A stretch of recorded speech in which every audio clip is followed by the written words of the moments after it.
cinquième point, c'est l'absence de réel dialogue social.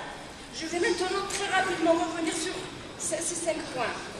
Concernant les licenciements, M. Hadji Mohamed, révoqué en 2004, M. Abdul Houari, révoqué en 2008. Concernant les suspensions et les licenciements des autres syndicalistes, 137 syndicalistes, en majorité des femmes, sont toujours suspendus à ce jour, suite à une grève générale en avril 2012.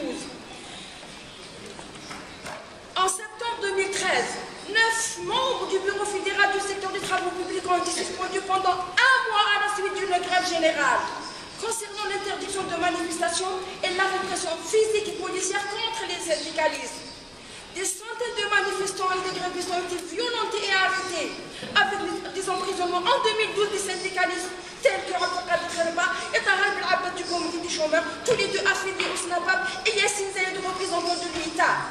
En mars 2013, la police des frontières a empêché une caravane de 100 personnes de SNAPAP de se rendre en Tunisie pour le Forum social mondial. En février 2013, la police a encerclé la maison du syndicat pour empêcher le forum maghrébin des diplômés chômeurs d'arrêter et expulser la délégation du Maroc, de la Mauritanie et de la Tunisie. Concernant l'ingérence dans les affaires internes et la tactique du clonage en Algérie, parce que c'est la pratique courante, pour disqualifier la plainte déposée en 2001 et discréditer le SNAPAP auprès de l'OIT, le pouvoir a créé un syndicat clone au SNAPAP, dirigé par M. Foufoul, député à la retraite, actuellement n'ayant aucune relation avec le travail, en récompense de son soutien à la réélection en 2004 de l'actuel président, et lui a accordé une subvention de 180 millions concernant la justice, alors qu'il a tranché en 2008 sur le foncier. Donc cette subvention a été attribuée en 2004 pour récompense à sa participation aux élections présidentielles. Il est important de noter que nos congrès régionaux et nationaux se font sous opérant du tribunal. Et pourtant le ministère du Travail refuse de considérer les dossiers résultants de ces congrès. Les services de renseignement généraux ont convoqué les fondateurs des syndicats enseignants supérieurs solidaires dans le but de faire pression sur les travailleurs, en même temps chercher à identifier les maillons vulnérables sur lesquels il pourrait s'appuyer l'administration pour créer une organisation clone.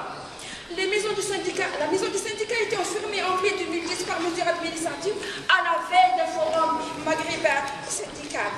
En ce qui concerne le refus d'enregistrement des syndicats autonomes dans la CIGATA, la liste est déposée au département des Nord où les membres de la commission ont déjà rapporté la non-conformité des articles 2 et 4 de la loi 90-14 sur les droits syndicaux avec la CEC.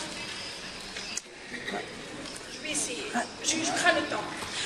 Les demandes d'enregistrement de nouveaux syndicats restent des années durant dans les tiroirs de l'administration du travail dans le but de dissuader toute tentative d'organisation syndicale et de ce fait du refus systématique d'autorisation du ministère de l'Intérieur, toute réunion, toute rencontre ou séminaire de formation au congrès syndical sont interdites. Concernant l'absence du dialogue social véritable, même quand un syndicat est enregistré, l'employeur refuse de reconnaître la qualité du syndicaliste. C'est le cas du syndicat du travail au Gaz, dont le président est victime de harcèlement. La tripartite ou bipartite composée de 5 syndicats de patrons, d'un syndicat de travailleurs du gouvernement, ne sont que des instances alibi où sont avalisées les décisions des autorités sans réel dialogue ni négociation. De ce fait, toutes les augmentations de salaire et révisions de statut de la fonction publique ont été décidées hors tripartite sous la pression du mouvement de grève et de protestation de masse des différents syndicats autonomes, donc contestés. En conclusion, le SNAPAP a déjà déposé plusieurs plaintes au comité de liberté syndicale. Ces dernières ont été traitées et sanctionnées par des observations ignorées dans la pratique par le gouvernement. Pire encore, la répression dirigée contre les membres du SNAPAP s'est intensifiée. Sans doute pour gagner du temps, le gouvernement avait demandé un support technique du BIT déjà en 2003, puis en 2012. Mais force est de constater que le... Il reste une seconde. Continue.